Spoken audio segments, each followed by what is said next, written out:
I've been living in Belfast for the last 22 years. I trained in conflict mediation and theology, and so I'm interested particularly in the overlap between people's affiliation to religion and how it is that affiliation to religion helps or hinders their relationship to questions about dialogue. But deeper than all of that, I'm interested in language. I'm an Irish speaker, and I, at the age of 5, was confused as to why we were speaking a foreign language most of the time, and was asking apparently my parents, why don't we speak Irish all the time? So for me, language from the word go, because I'm an Irish speaker, was always a political thing. It doesn't matter what you're saying. To speak a foreign language in your own country in itself is an indication that you that something else has happened and that you need to be aware of that.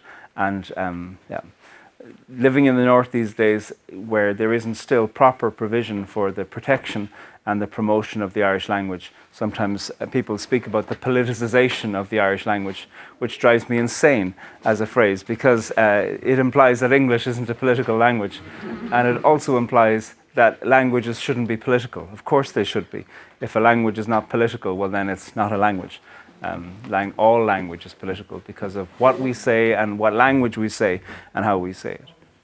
Edmund Spenser, the poet who wrote The Faerie Queene, kind of a classic of the last millennium, he was commissioned to write a paper called A Treatise on the State of the Irish, which he wrote for the British government, and he critiqued English people who moved here and learnt Irish.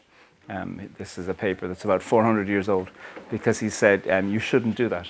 You should not learn the language of the place you're trying to colonize, because people shouldn't be able to negotiate in their mother tongue. That's one of the main aims, and why it is, I think, that we understand that the power to name something is a profound power, and who gets to name what is always an indication of power.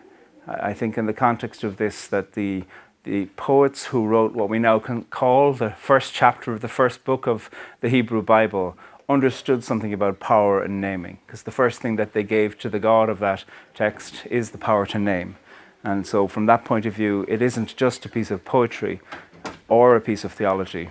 It's also a piece of psychology to know that the power to name and the presence of language on the tongue is always an indicating feature of power.